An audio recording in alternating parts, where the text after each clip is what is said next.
Hello, and thank you for joining LASA OMS for our webinar, Treating Heart Disease with Electroacupuncture Medicine, featuring Dr. Jeremy Steiner from Electroacupuncture Medicine. My name is Jeff Bloom, Education Marketing Coordinator here at LASA OMS.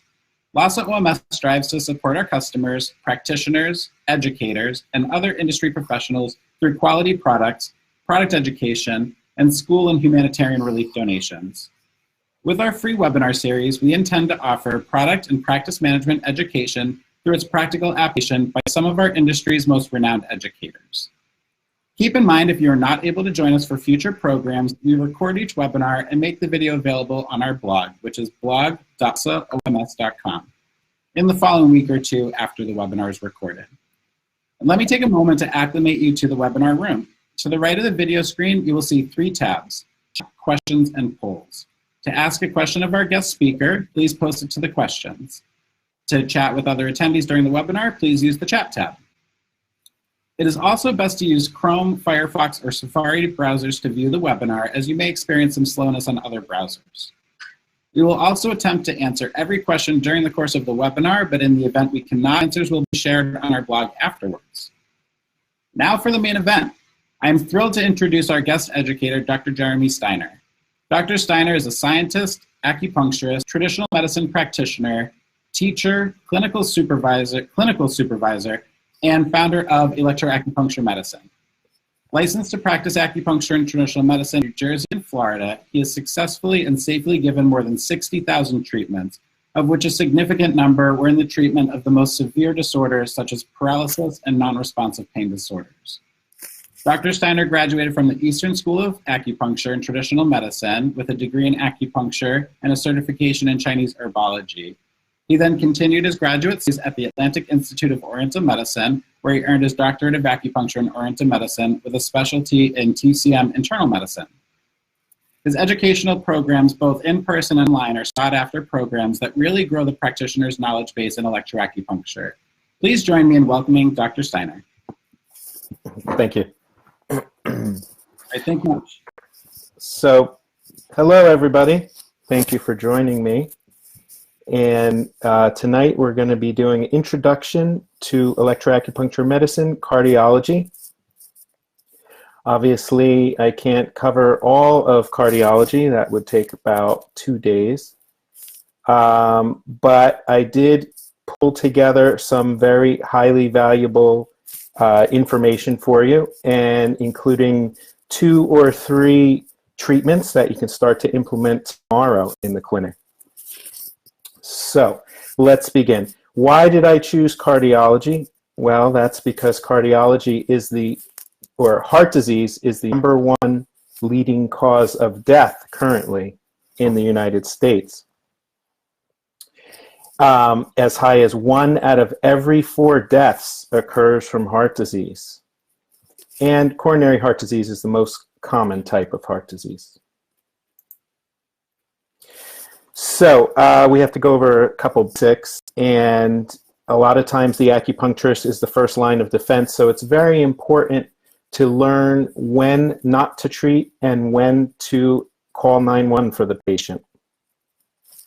So these are the warning signs of a heart attack, and obviously #1 is chest pain or chest discomfort. And then these other symptoms: upper body pain, shortness of breath, nausea, cold sweats, and lightheadedness.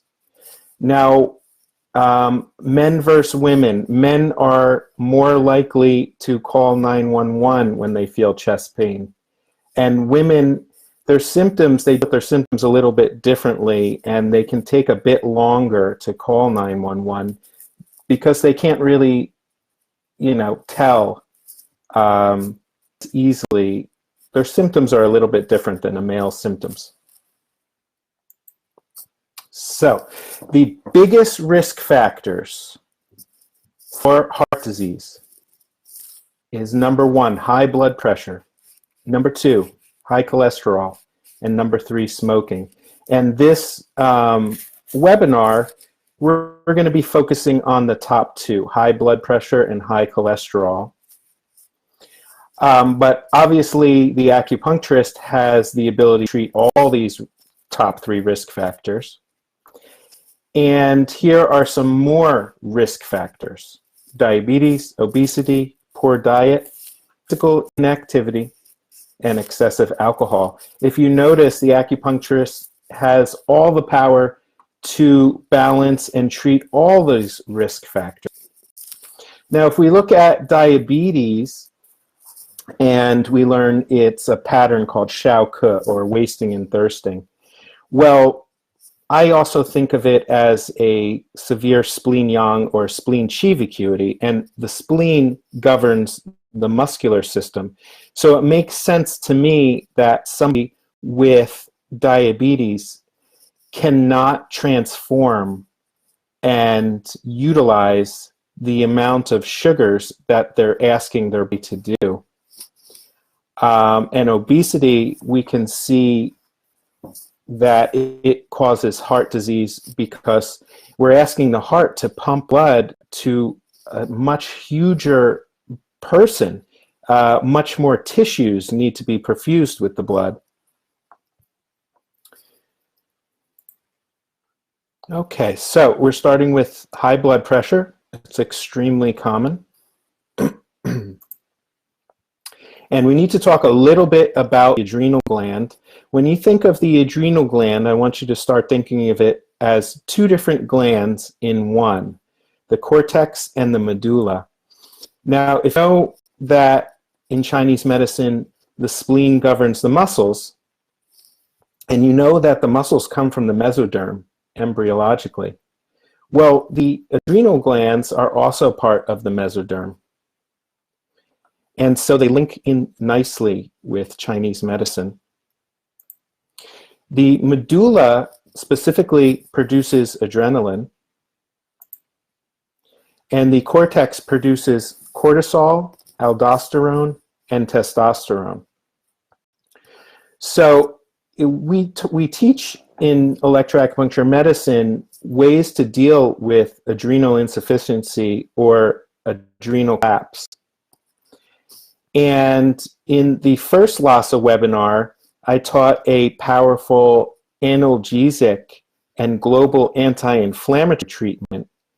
And we can obtain increased levels of cortisol naturally produced from the body simply by using a global acupuncture release point with a low frequency for greater than 20 minutes. You'll recall that while this triggers the body to produce beta endorphin, it also triggers the body to produce ACTH. Now, ACTH is the precursor to cortisol. ACTH comes out of the pituitary, travels down to the cortex of the adrenal gland, and cortisol then gets released into the blood. The cortisol in the blood gets shuttled around until it reaches the proper receptor, and we can typically get a very nice anti-inflammatory effect. So if you missed the first Lhasa webinar, I highly recommend checking that out because I did give away a pretty powerful treatment. Okay, now in Western medicine, these are the blood pressure ranges that we're looking at, and they consider anything over 120/80 to be elevated.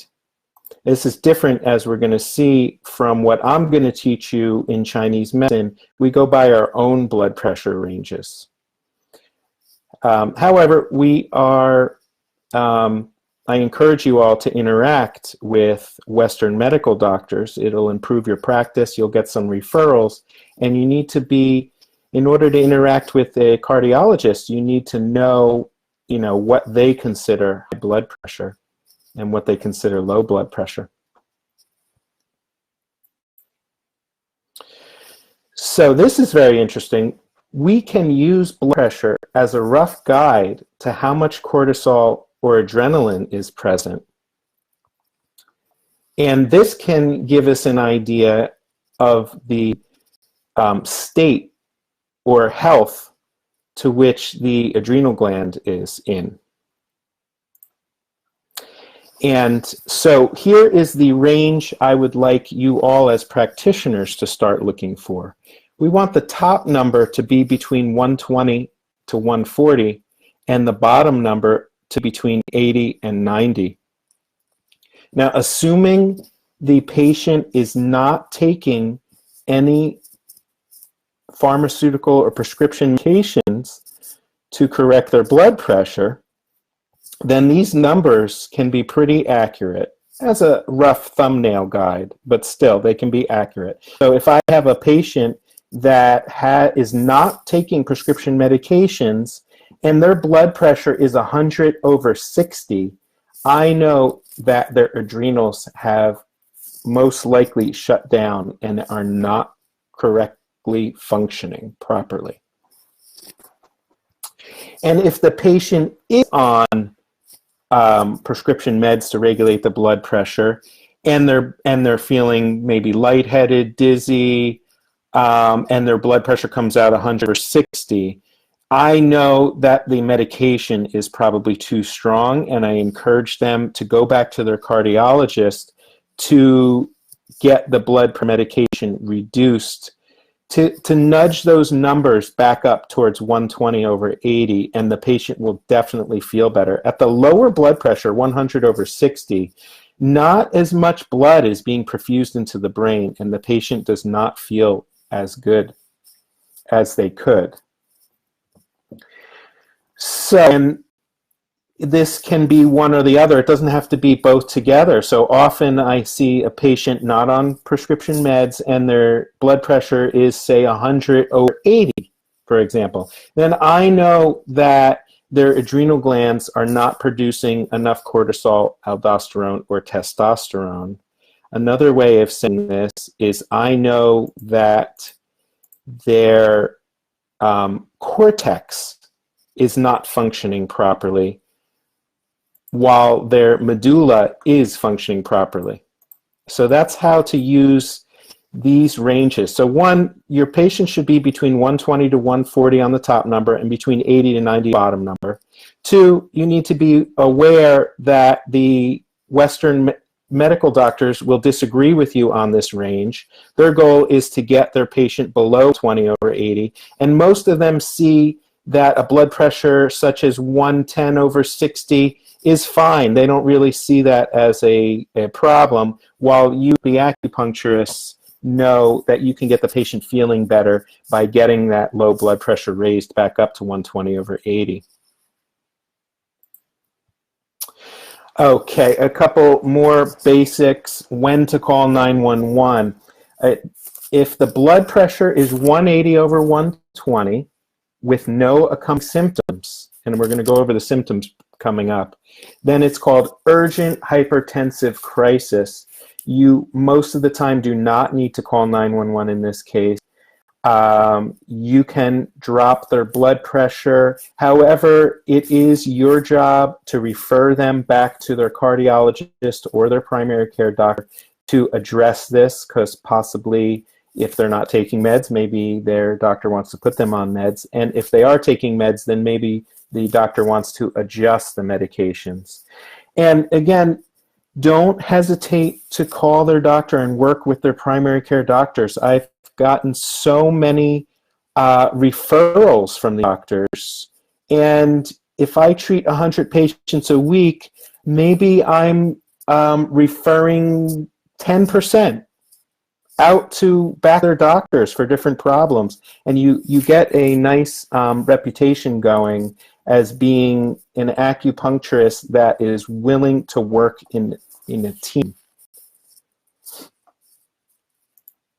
Now, this is a emergency hypertensive crisis. If the blood pressure is 180/120 and any of the following symptoms, you're going to call 911. You're not going to drive them yourself. You're not going to let the patient get in the car. You're going to call 911. These symptoms are chest or back pain, shortness of breath, numbness or weakness, vision change, and difficulty speaking. In the past year, I've saved 2 people's lives because of this hypertensive crisis protocol.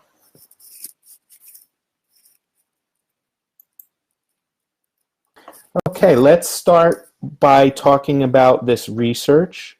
I referenced everything at the end of this slide set, so you know that I didn't make anything up. This study is called Long-Lasting Reduction of Blood Pressure by Electroacupuncture in Patients with Hypertension, a randomized control trial. If I remember correctly, this trial started out at just under 100 subjects or patients. What's interesting is they had two groups. One group got treatment with large intestine 6 and 7 and gallbladder 37 and 39. And that group did not experience a reduction in blood pressure, while patients treated with AcuPoints PC5 and 6 and stomach 36 and 37 did experience a reduction in blood pressure.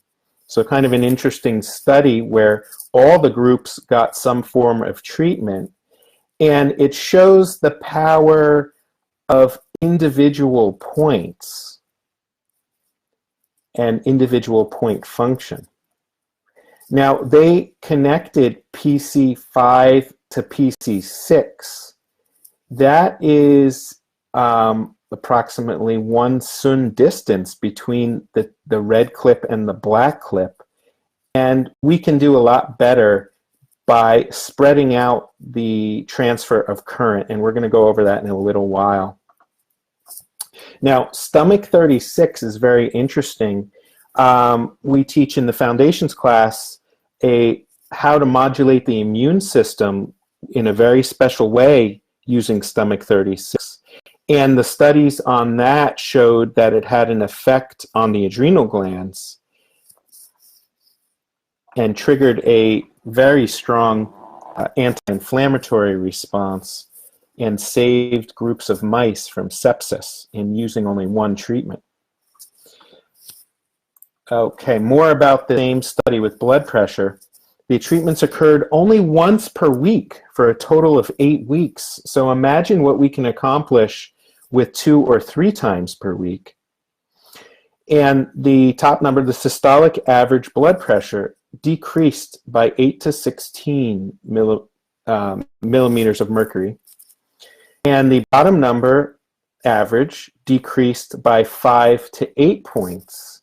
And of course, I'm talking about the group that got treated with pericardium stomach points, not the group that got treated with the large intestine and gallbladder points.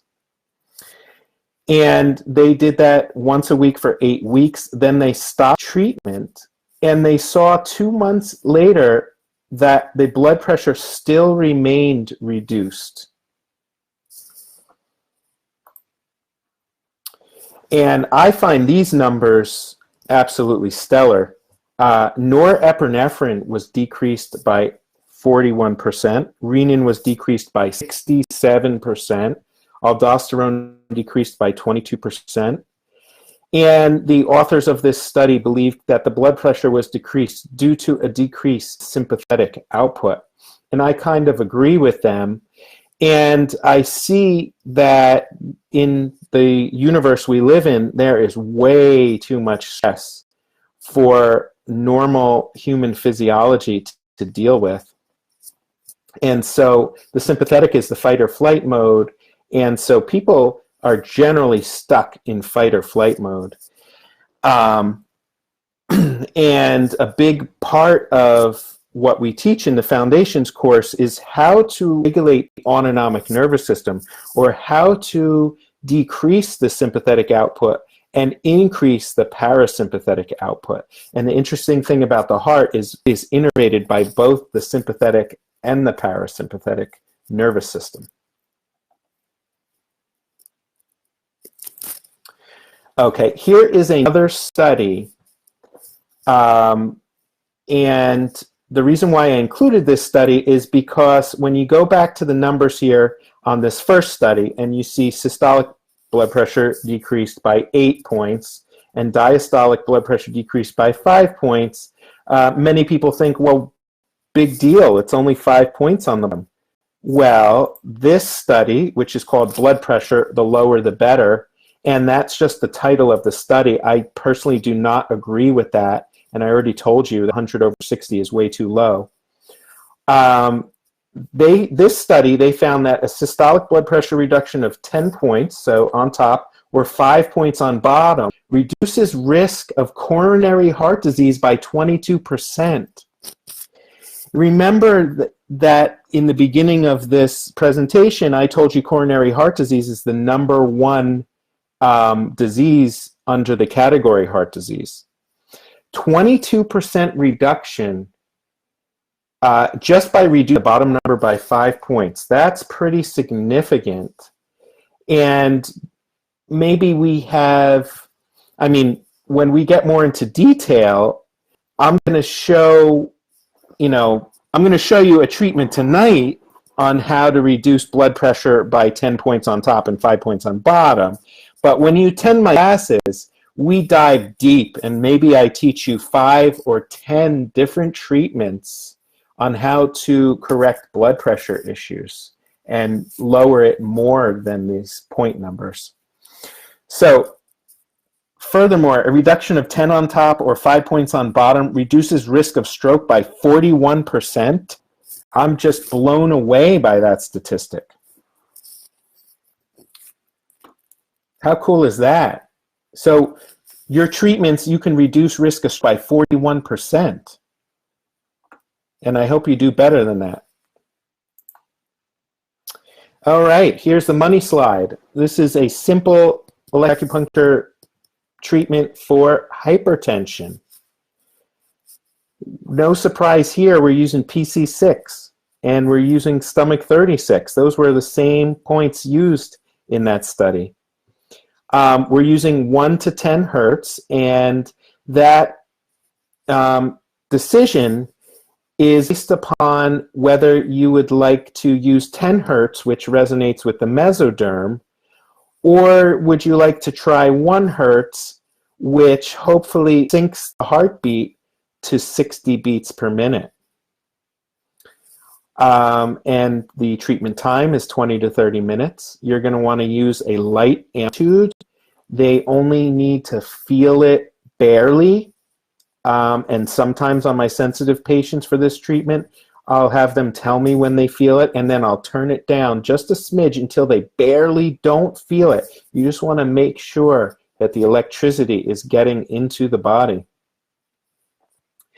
And frequency of treatments is 1 to 3 treatments per week. I believe 3 treatments per week in the first 2 to 3 weeks would be more effective than 1 treatment per week.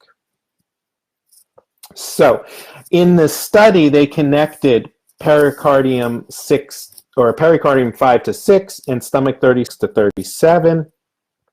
I believe the rationale was they didn't want to take the chance of stimulating other areas of the body. They wanted to keep it focused down to minute areas.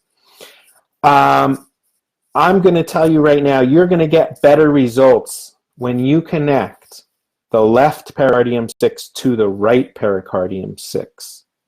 And that's because you are creating a circuit over a much wider area of the body, and electrons will flow back and forth between the left pericardium 6 to right pericardium 6. Now I'm oversimplifying, but try it. You'll find that when you spread the clips out and you create a wider circuit, the results tend to be better. So the same thing with stomach 36. You're going to want to connect left stomach 36 to right stomach 36. So try this in your clinics tomorrow. And like I said, keep in mind, this is just one treatment. I can't fit all the treatments I have in 1 hour webinar. But for example, in the advanced class, I show you how to treat internal medicine from the spine. So what spinal segmental levels innervate the heart and how to treat that to improve heart function and cardiac output and reduce risk of heart disease and help your patients. And this slide comes from Dr. Strittmatter's earbook. And it's a quick and dirty ear protocol for treating hypertension or hypotension. So if your patient comes in and, like I said before, their blood pressure is below 120/80, you can consult this slide and do these ear points to attempt to raise the blood pressure a little bit. Interesting about this slide and Dr. Strittmatter's protocol is she's using stomach 36 on the ear. If you've taken my classes, you know that stomach 36 on the left side of the body is considered a barbiturate analog point. Stomach 36 on the right side of the body is considered the caffeine analog point. Now, I didn't make any of this up. This comes from German auricular medicine, and they have progressed their medicine to an extremely high degree, and they have even mapped out these receptor points using functional MRIs. So this ear blood pressure treatment is also using left stomach 36. I thought that was very interesting. And don't be afraid to attach electricity to the ear. The results can be absolutely stellar. Now, I wanted to mention here the location of the renin-angiotensin point on the ear. There's a point called sympathetic, which I believe many of you know. Right above sympathetic is a kidney organ point, and I marked it in blue here. And right above that is our renin-angiotensin point. And because the ear is laid out anatomically, it makes sense that the 3 points would come together: the sympathetic point, which is not labeled here, the adrenal or the kidney organ point, which I laid out here in blue, and the renin-angiotensin point just above that. Okay, let's talk about the next risk factor, and I'll give you a valuable treatment for that as well. So, high cholesterol. Okay, so if you remember, the paradigm we're working with is that our cells are constantly regenerating.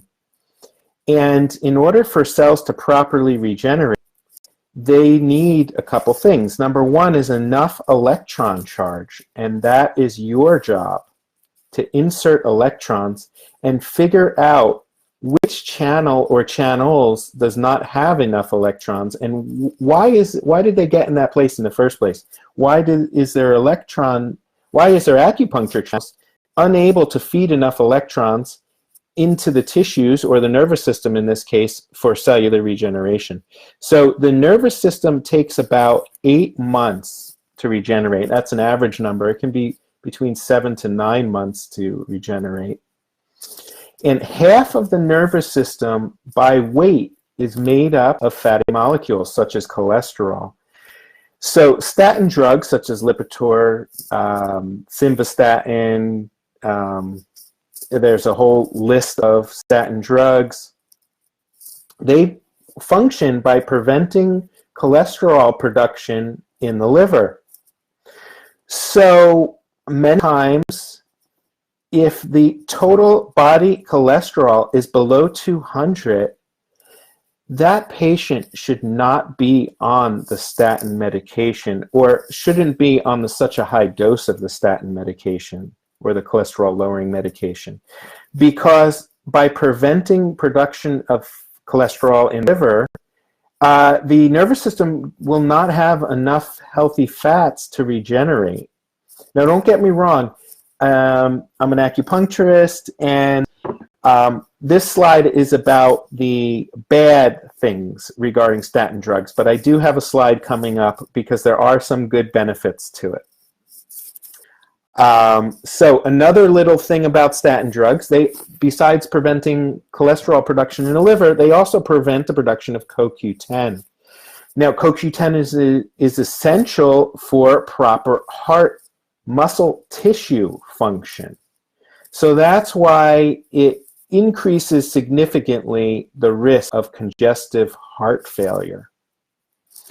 So again, you're going to need to work with their primary care or their cardiologist to reduce the statin drug.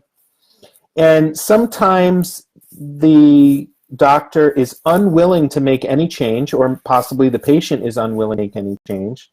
And in that case, I typically recommend to my patients that they double or triple their fat intake. And it has to be healthy fats like avocados and olive oil. It cannot be trans fats, which tend to have a plasticky quality to them.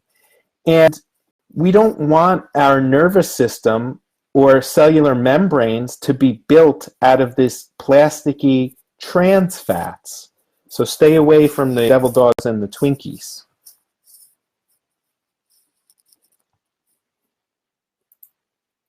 Okay, now this slide is telling you some benefits of statins.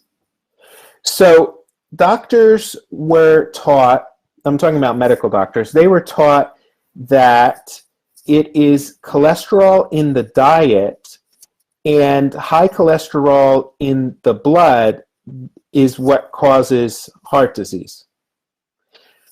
And so there was another study, I couldn't find it in time to post it here, which showed that lowering blood serum cholesterol levels by any means possible only helped 1 out of 2,000 people to prevent a heart incident. So now fatty plaques build up in vessels, and they are made of cholesterol.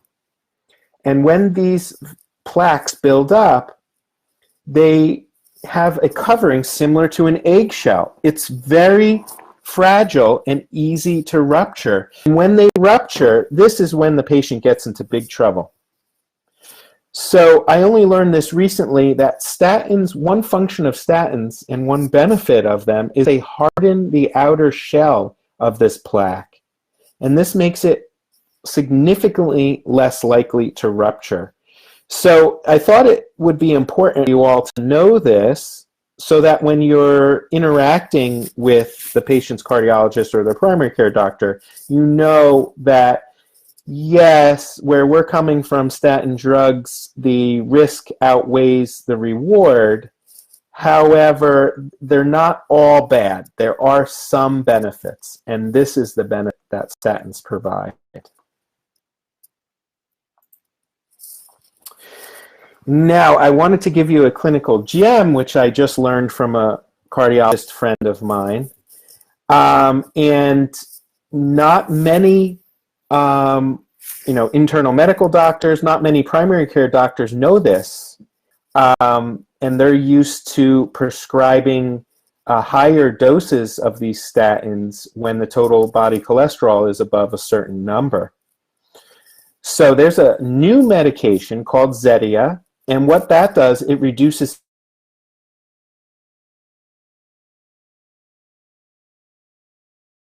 into the minimum dosage, if I remember correctly, 10 milligrams. Now, 10 milligrams is not enough to cause side effects typically, and it's also not enough to get the reduction in cholesterol that the cardiologist is looking for. However, when mixing the statin drug at minimum dose with the Zetia, also at minimum dose, it's a synergistic relationship. So 1 + 1 = 10. Both together work better than either one alone. And the side effects are significantly reduced or eliminated. Now, of course, Chinese medicine, we can absolutely help with high cholesterol. And I love to use nattokinase. I've been using it for over 10 years now with my patients when I want to lower the cholesterol and get it back in range.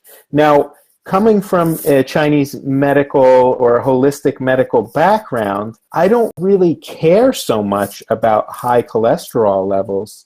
But I do care that the patient's doctor is going to put them on a statin drug if their total cholesterol levels are too high. So to me, high cholesterol levels means that the patient is not properly using cholesterol in their blood to create hormones, because many hormones are made of cholesterol. So that, to me, I need to figure out the underlying condition to really treat the root cause. That may be a gallbladder issue. It may be a stomach issue.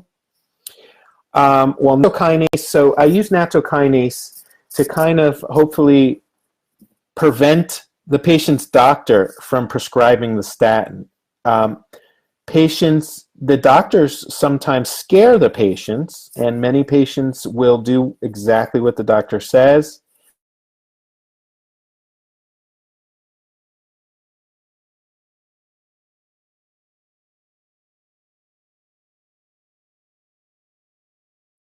So nattokinase is an enzyme, and it's also found in a Japanese food like natto hanro. Dr. Steiner, not to cut you off. So for some reason, the microphone cut out during the beginning of the slide. Would you be able to start over? Sure. All right, cool. Sorry about that. Okay. All right, thanks. I'm ready to go? I'm ready to go? Or? You can go. We can hear you now. Okay. Right, so nattokinase is an enzyme which I've been using for more than 10 years. And I was saying before that I don't really care about high cholesterol levels. To me, too much cholesterol shows that the patient is not able to use the cholesterol to make hormones, because hormones are made of cholesterol. And so I do care about preventing the patient's doctor from putting them on a statin drug. So I do sometimes use nattokinase to get the patient's total body cholesterol back in range, to get the primary care physician off the patient's back about taking the statin drug. Because there are so many side effects from the statin drug. I'm sure all of you have seen it in clinic. So nattokinase is an enzyme. It's also a food, or it's in a food. You can go to a Japanese restaurant and get a natto hand roll. I find it delicious. Some people think it smells like dirty socks. What it does, it reduces total cholesterol. It balances good and bad cholesterol, LDL and HDL. And this is really cool. It thins the blood by digesting fibrin and clots. So every 10 years, our blood gets thicker and thicker because we build up these tiny little clots. And anybody over the age of 50, if they go to a cardiologist, typically get put on a baby aspirin because it's a blood thinner. And that works by reducing, or its effect works on the platelets, which is not as healthy as an effect as this one. It doesn't work on the platelets. It's reducing the amount of thicker materials such as fibrin in the blood. So here's the dosing for your patients. To reduce cholesterol in a 150 to 250 pound person, you're going to want to give them 2,000 FUs 3 times per day. It's dosed in fibrinolytic units. The stomach is best here. And so come back to this general guideline, 150 to 250 pounds, make adjustments. If they're below 150 pounds, maybe only give them 2 doses a day instead of 3. Blood tests, when you're giving them natto, blood tests should be performed every month. I've seen a level over 300. In 3 months is back in range, somewhere around 180. You want to give them the blood test every 3 months because you don't want to get the total body cholesterol too low. And it can happen with nattokinase. So when the cholesterol is range, reduce to a maintenance dose, which is 2,000 FUs every night or every other night before bed. So to reduce cholesterol back in range, you take 2,000 FUs 3 times per day. Once the cholesterol is back in range, you go to the maintenance dose, which is 2,000 FUs every night or every other night. You're going to want to separate from all other medications by at least 2 hours. And here is another money slide. Here is our simple acupuncture treatment for high cholesterol. Gallbladder 39, I'm sure you all know, is the influential of the marrow. Well, what is marrow? It's made of fat. So we can get some effect on gallbladder functioning, and we can reduce cholesterol levels by doing this treatment. You're going to want to connect left gallbladder 39 to right gallbladder 39 and gain the benefit of all distance in between those 2 points that you've now created a circuit. And 4 hertz is our endoderm resonance frequency, and the gallbladder, it comes from the endoderm. Actually, most of the internal organs come from the endoderm, with the exception of the heart, which is a muscle, which I find interesting because the spleen governs muscles. The kidneys come from mesoderm, and the spleen comes from mesoderm, which is extremely interesting. If you look at mesoderm is the muscles, and spleen in Chinese medicine is the muscles. Again, you're going to want to use light amplitude. They don't need to feel this. And again, I think three treatments per week is going to get a better effect than 1 treatment per week. And also, again, this is only 1 treatment that we have to correct cholesterol levels. Again, in the advanced class, I teach you spinal segmental levels, how to emulate the sympathetic nerves that go from the spine into the gallbladder, how to reduce sympathetic output and increase parasympathetic output. Now, if you remember, sympathetic is fight or flight, and parasympathetic is rest and digest. And so when you increase parasympathetic output to the gallbladder, now the gallbladder is going to squeeze bile. Bile is needed for fat metabolism, and the stress or the too much sympathetic output in the body caused from external stressors kind of shuts down gallbladder function.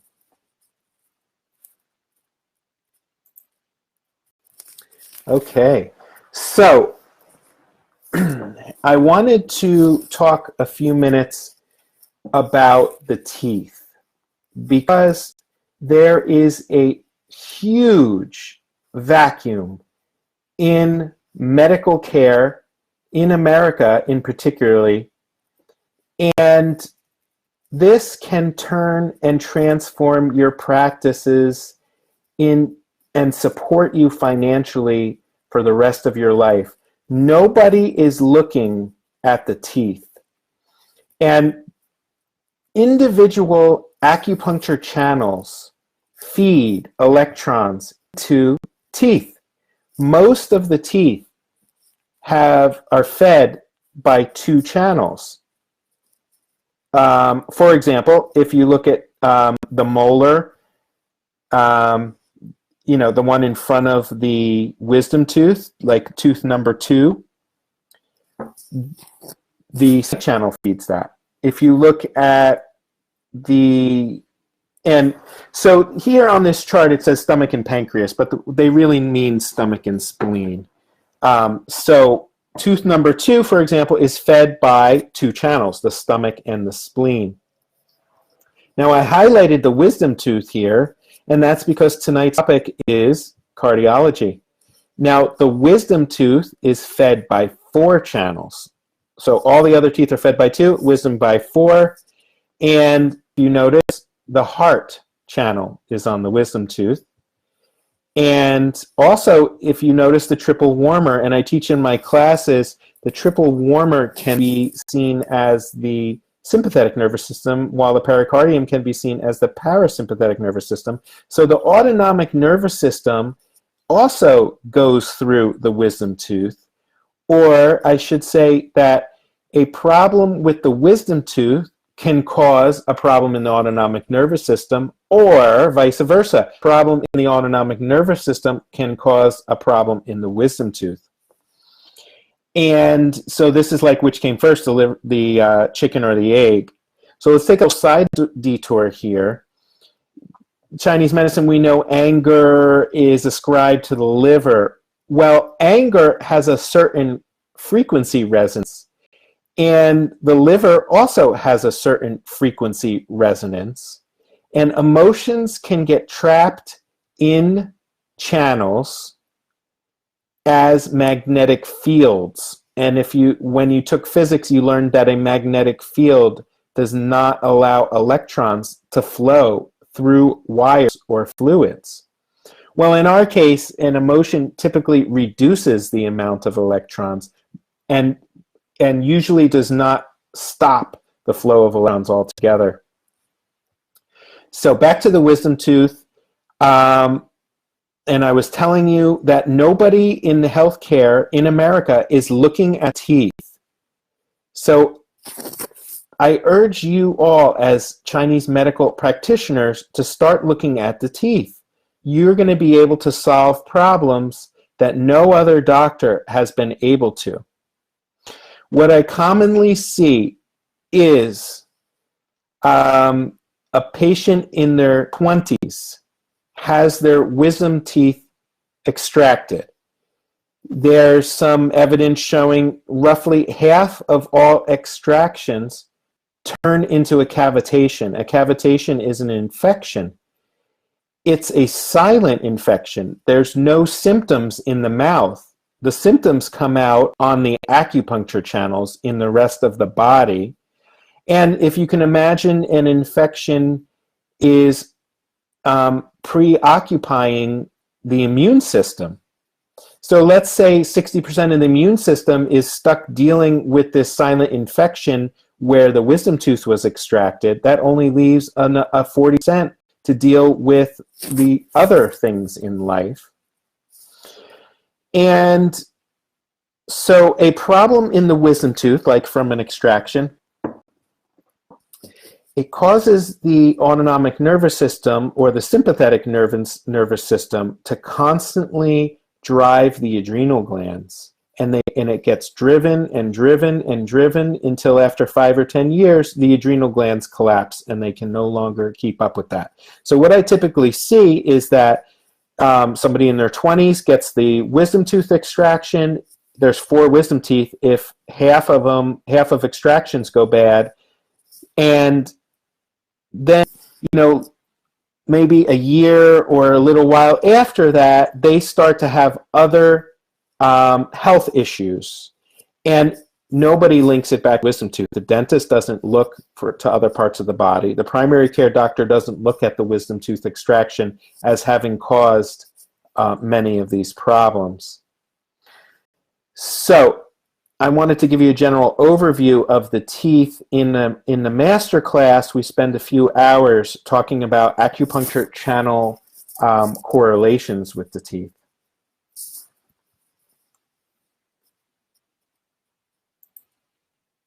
Here's our reference page. If you're interested, you can go back and look up things that I talked about. This is mainly so you know that I didn't make anything up off the top of my head. And we're at the end. I wanted to tell you a little bit about the classes. On the left-hand side, this is our flagship Electroacupuncture Medicine Foundations course. Each one of these booklets is just over 100 pages or so, full of extremely highly valuable information that I hope you will use in your clinics for the rest of your careers. I hope that you use the blood pressure treatment that I taught you tonight in your clinic for the rest of your careers. So the Foundations course goes over the basics of electroacupuncture, everything you need to become the scientist and artist in your clinic. So we have 5 variables we're constantly going back to. I teach these in the Foundations. We go over physiology. We go over how to regulate the autonomic nervous system. And the Foundations course is a prerequisite for all the others. The master class in the center there is also currently available as a video course. That is split between dental issues and correspondences, strokes, paralysis, and high-yield nodes. These are, for example, large intestine 17 and 18, and its ability to influence every single muscle group on the arm, shoulder, neck, chest, and posterior portion of the back. And then my favorite class over here on the right in yellow, this is our advanced course. It's my absolute favorite course, and it focuses on how to treat pain and inflammation anywhere in the body using spinal segmental levels and electrons and needles. It also shows you how to influence internal organs and how to treat internal medicine from the Huatojajis, because the sympathetic nerves from the Huatojajis, or from the spine, feed all the organs. And this is pretty cool. So we can send electrons on the outer covering of the sympathetic nerves to feed that organ for cellular regeneration. Or two, we can send signals and influence that organ and nudge it more towards parasympathetic increasing output or nudge it towards increasing sympathetic output. So the advanced course is my absolute favorite, and I am teaching live next Friday, not this Friday, next Friday in San Jose, California, and I hope to see all of you there. This is probably the last time I'll be teaching it live. And to sign up for any of these classes, go to the website listed there. We also have a free Facebook group for licensed practitioners. There's a ton of great info on there. I urge you to join. And reach out to me. I'm not a stranger. You can find me on Facebook and text me through Messenger. I'd love to hear from you all. All right, and now I believe we're ready for questions. All right, Dr. Steiner, thank you so much. That was amazing. And we actually do have a lot of questions, so let me know when you need to go, and what we can do is we can take all of these questions and send them over to you. And if you're willing, we can share them on our blog in the next couple of weeks, or we have the time to get that done. That sounds good. All right, well, let's get started. We have a lot of questions here. So Amy Lewis said that patient with normal systolic but diastolic won't budge even with medication without the systolic plummeting.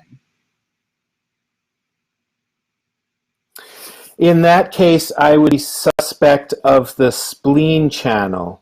So see if you can figure out if there's any other symptoms that relate to the stomach spleen channel, because it is a loop. One goes up, one goes down. And then I would probably treat the spleen channel and approach it from an angle. All right, and then looks like Joe would like to know, what if low blood pressure is familial? I'm about 90/50, along with other women in my family. Mm-hmm. And so my question is, how old was the very first blood pressure reading? And was it low like that at the very first blood pressure reading? I wanted to rule out whether it's something that all the family is doing. I'll use the example of diabetes. Diabetes is not hereditary. I'm talking about type 2. Diabetes is not hereditary. But it appears to be hereditary because all the family members are doing the same things. They're all eating the same things and have the same lifestyles. So my question is it truly hereditary? It's possible it is, but I'm suspicious that it may not be. And if it is hereditary, however, you don't have any bad symptoms from it, then I would think that that is okay, and that your body functions perfectly at that lower blood pressure reading. Interesting. And then Irene would like to know, how about patients with, I might butcher this, with labile blood pressure? She said, my mother can be 160/110 in the morning, Oh, hold on. Well, sorry about that. So my No mood problem. can be 160 over 110 in the morning and then drop to 85 over 60 in the late morning, early afternoon, and then slowly creep back up to normal range or slightly high in the evening. This occurs daily, even with medication. KD stenosis is also a factor. That is a difficult question that I won't even approach here. I need a lot more info. I need the total picture. I need the prescription medications. I need the surgeries. I need the history, any history of cancer. I need a lot more info to answer that. And I'm sorry I can't answer that over this webinar. So Irene, I would suggest looking up Dr. Steiner on Facebook and sending him a message, and hopefully we can get some more information for you on that. And then looks like Chalia wanted to know where we can find the long-lasting blood pressure study, which I think you shared in your slides. You had all of the resources. Yes. At the back towards the back of the PDF, I listed this study, and it's not the only one. You can find maybe 3 studies that demonstrate long-lasting blood pressure results. One of the studies, which I was unable to find for this presentation, showed after 1 year without treatment, the blood pressure results still lasted. Wow. All right, and then looks like Elaine would like to know, how do you increase a chronically low diastolic? This is the same question as the first one, and I would start focusing, draw your attention to the stomach spleen channel, particularly the spleen channel. All right. Treat it. They'll probably get better simply by inserting electrons into the spleen channel, and this buys you time to figure out why they got into the trouble in the first place. Is the point prescription for PC and ST with electroacupuncture treatment bilateral? Yes, please, bilateral, and you'll get better results by connecting left PC6 to right PC6 and left stomach 36 to right stomach 36.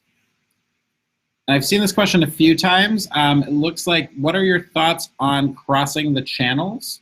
Eastem, or sorry, in the midline of the body, people have been told they were not supposed to do that. Yes, this comes up all the time, and I believe the board exams ask a question, and if you still have to take your board exams, you answer it that you never cross the center line with electro. However, that's board exams, and that's BS. And here's why. Our bodies cross. My left brain is wired to my right body and vice versa, right brain wired to the left body. My brain is sending and receiving electrical signals from the opposite side of the body. My body itself is crossing over. Not only that, if you look at the Yangming or the Han Yangming channel, the Largenton channel, starts here and crosses over on the face. So we have channels that cross over. And actually, one of our treatments in the foundations course is a Yangming crossover, and I require you to cross the body to get the best results. So you connect left LI4 to right stomach 36 and right LI4 to left stomach 36. So yes, our current machines are mostly AC or biphasic. Therefore, electrons come out of both red and black clips, and there is nothing dangerous about crossing the body. Okay. Thank you. And then Yvonne would like to know, what treatment can you recommend for an amputee patient with PTSD with EAM? PTSD.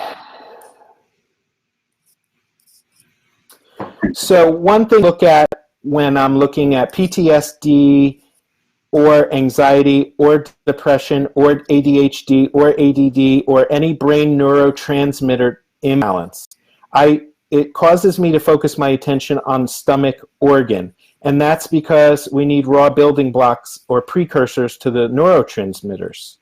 Now, I know that PTSD, it was caused by a trauma. However, possibly if the underlying stomach weakness did not exist, maybe they'd have the proper neurotransmitters such as GABA or serotonin so that the trauma would not have affected them as much. And now that it has affected them, there's certainly a neurotransmitter imbalance. So we need to correct the stomach so that they start digesting proteins into amino acids to make enough precursors for these neurotransmitters that are deficient. Having said that, I've been getting great results by needling the frontal lobe portion on the ear, and I usually use Noget's 150 hertz frontal lobe frequency resonance. Also, you'll find that these patients are typically stuck in sympathetic overdrive, so you would get good results by getting them out of sympathetic lockdown and increasing parasympathetic output. And one of the things we teach is that a treatment of more than 20 minutes, but not more than 30 minutes, will increase parasympathetic output. And I show a ton of treatments in all my classes regarding how to regulate the autonomic nervous system. So, to answer more briefly, I use the frontal lobe on the ear, which is the earlobe. I also use vagal stimulation points, which is on the concha floor, because the vagus nerve goes to the concha floor of the ear. I also use points such as stomach 9, which directly sends electrons into the vagal nerve. And because we're talking about cardiology, the right side vagus nerve, which passes right by stomach 9, innervates the sinoatrial node of the heart, while the left side innervates the atrioventricular node. I may have gotten those reversed, I'm not sure, but simply by stimulating that electrically, we can strongly reduce blood pressure, heart rate, increase cardiac output, and make a patient much healthier. Sounds good to me. Next one is about the nattokinase. Did I butcher that? No, that was fine. All right, perfect. How about using nattokinase to get patients off statin? Would you suggest that plus herbs plus acupuncture?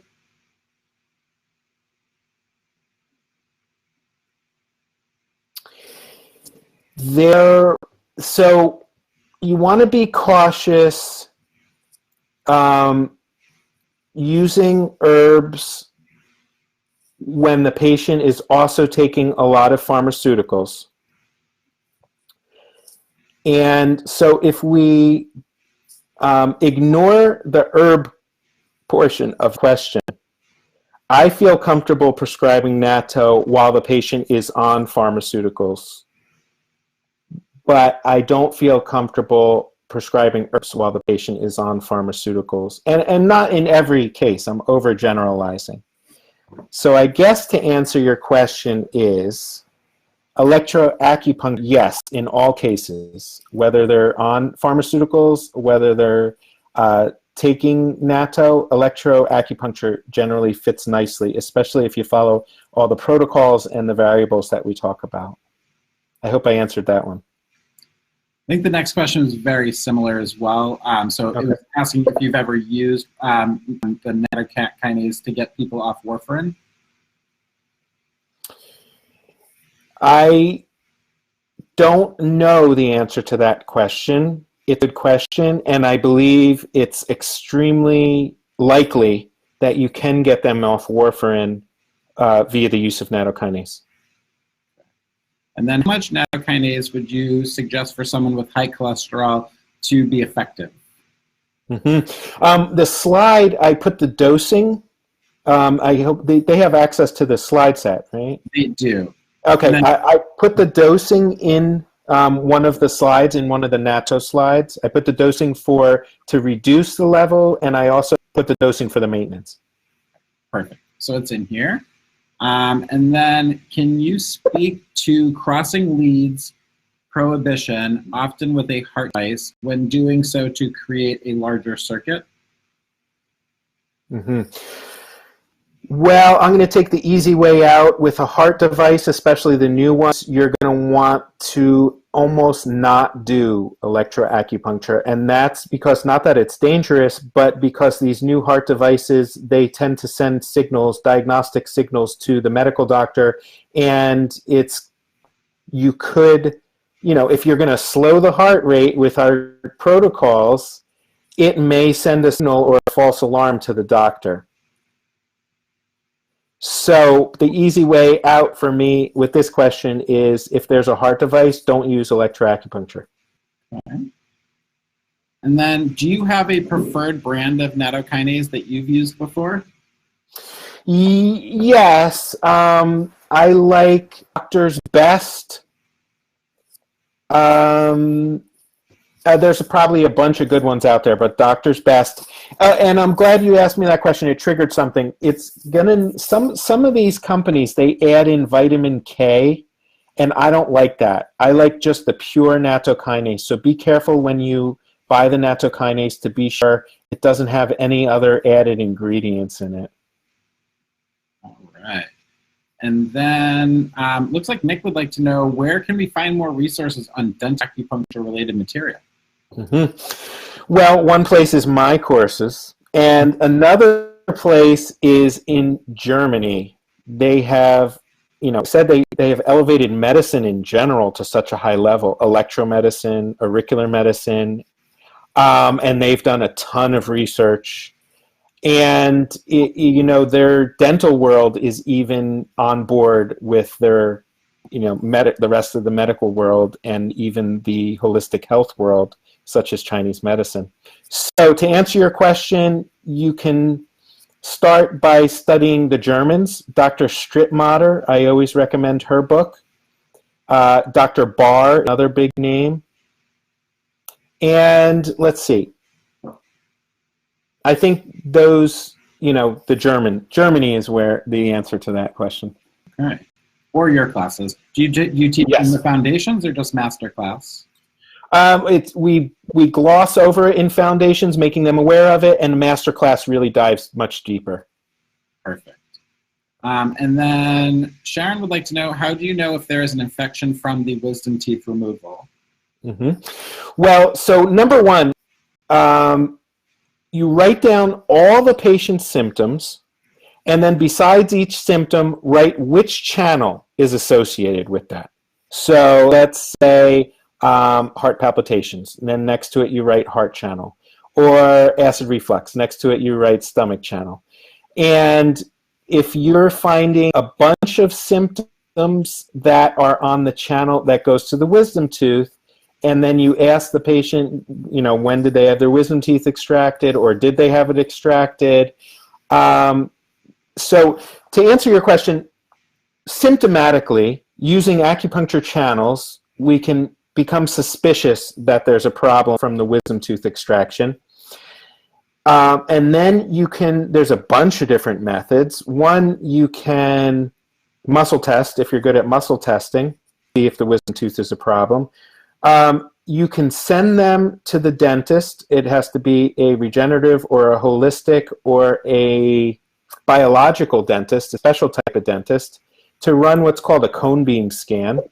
All this info I teach in the master class. A cone beam scan shows every single tooth from all different angles and shows bone as well. So a cavitation can show up in a cone beam scan. A cavitation can also show up in a Cavitron, which I just learned about yesterday, which is a different machine that the dentists use.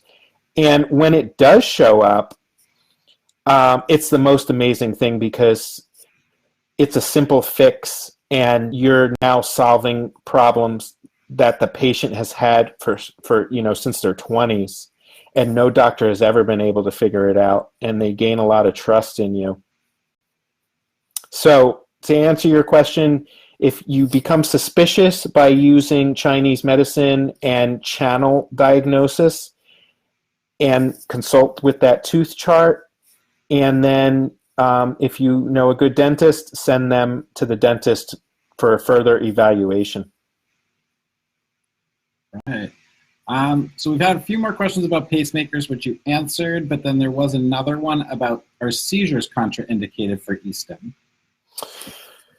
Seizures are not contraindicated. We can actually get pretty good results in reducing seizures or even eliminating seizures with our treatments. The only caveat is that if you're treating a patient and they're having a seizure on the table, you're required to stop treatment, remove needles, and then if it's severe enough, you got to call 911, but generally it's not so severe and the patient will come out of it in just a minute or two. I think I'm getting kind of tired. I'm with you.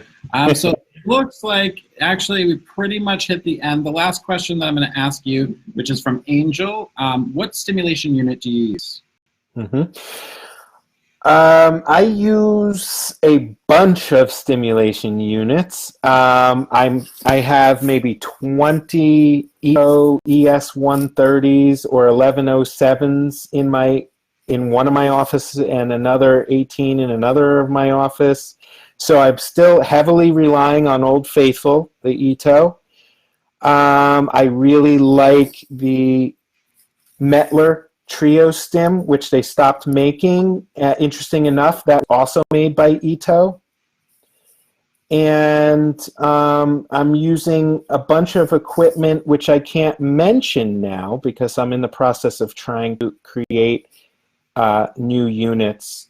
We're in the world of square waves. Most of our units are square waves, and I'd like to see a shift to sine waves over the next years. Very interesting. Well, we did send out, or we're sending out an email as soon as this ends. You're going to have a discount off of the EAM courses. You'll also have a discount off the Ito unit. So check your email. Dr. Steiner, we can't thank you enough. I mean, every time that you've joined us, it's so informative. Everybody learned an awful lot. We actually got to pretty much all of the questions, so I don't know if we're going to have to answer them afterwards. We'll share the recording in the next couple weeks, and next month we will have a webinar with Robin Green on pediatric acupuncture, so please stop in and check it out. Again, Dr. Steiner, thank you. And again, everyone, thank you for joining us. It was a lot of fun, and everyone have a great night. Thank you, everyone. Thank you. All right, take care.